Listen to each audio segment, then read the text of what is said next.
సామరస్యాన్ని తిరిగి పొందడం మరియు ప్రభావాలను వేరు చేయడం సాధించవచ్చు. కానీ మీరు ఒకటి లేదా అంతకంటే ఎక్కువ పాత నమూనాలను పునరావృతం చేయడం ద్వారా అవసరమైన స్వీయ పరివర్తనను ఆలస్యం చేస్తారు. సానుకూల ప్రభావాన్ని కలిగి ఉండటానికి, నిబంధనల నుండి వైదొలగడం మార్పులపై మీ దృక్పథాన్ని విస్తృతం చేస్తుంది. మరీ ముఖ్యంగా, మీరు కోరుకునే పరిష్కారం మీ బాహ్యంగా లేదు. బదులుగా, మీరే పరిష్కారం అని నమ్మండి. మీ గత అనుభవాలపై ఎక్కువగా ఆధారపడటం వల్ల మీ తీర్పు మీ నిజమైన వాస్తవికతను ఎదుర్కోవడానికి మీకు ఆటంకం కలిగించింది. అదే తప్పులను నివారించడం ద్వారా, మీరు మీ అంతర్గత ప్రపంచంలో దాచిన అదే భావాలను కూడా తప్పించుకుంటారు. మీ లోపాల గురించి లోతైన భయం ఉంది.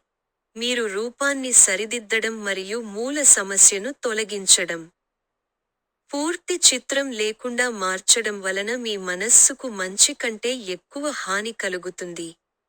ఫలితంగా, మీరు స్వీయ జాలి మరియు విచారాన్ని పోగు చేసుకున్నారు. ఇది ప్రశాంతమైన జీవితాన్ని కోరుకునేలా చేస్తుంది. సమర్థవంతంగా మార్చడానికి, మీ దృష్టి బాహ్య సమస్యలను పరిష్కరించడం నుండి ప్రతికూల భావోద్వేగాలను విడుదల చేయడం వైపు మళ్ళాలి.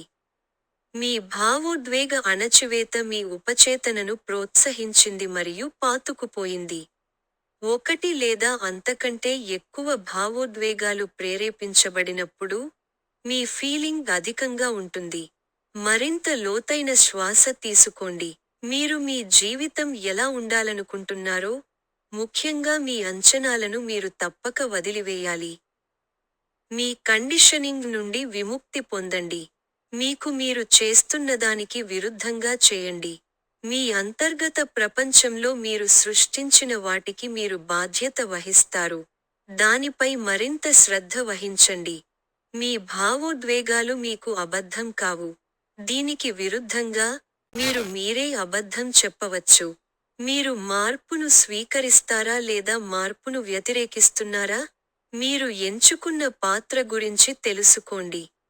ఏది మంచిదో అది నిజంగా మంచిది కాదని మీరు అనుకుంటున్నారు.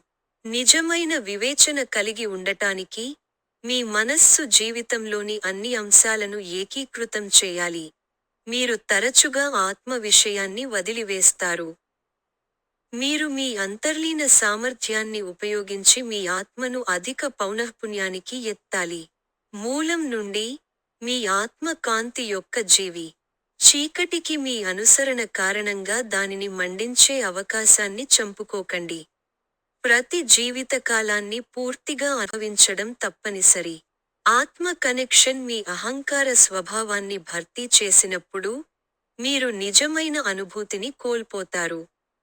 మీరు మీ నిజమైన హృదయం నుండి జీవిస్తే, శాశ్వత సమృద్ధి సాధ్యమవుతుంది. కాబట్టి షరతులు లేని ప్రేమ పోషణతో మీ సున్నితమైన స్పర్శ అవసరం కాబట్టి మీ అంతర్గత ప్రపంచానికి చేరుకోండి. మీ ఆత్మ యొక్క ముఖ్యమైన శక్తిని మునిగిపోయేలా ప్రతికూల భావోద్వేగాలను సృష్టించడం కోసం ఇక సమయాన్ని వృధా చేయకండి. జీవితం కర్మ చక్రంలో ఉంది. దాని ఉన్నత లక్ష్యాన్ని మీరు గ్రహించలేరు లేదా మీరు దాని ఉన్నత లక్ష్యాన్ని చాలా అరుదుగా గుర్తిస్తారు. ప్రతికూలతల కారణంగా, ప్రతి ఒక్కటి మరమ్మత్తు చేయబడే వరకు కర్మ అనివార్యం కాబట్టి మీరు విముక్తిలో, ప్రామాణికతలో మరియు అసలు రూపంలో జీవించవచ్చు. లోపల లోతుగా, పుట్టుక, మరణం మరియు పునర్జన్మ నుండి అనేక జీవితాల తర్వాత, మీ జీవిత అనుభవాల గురించి మీకు ఇప్పటికే తెలుసు.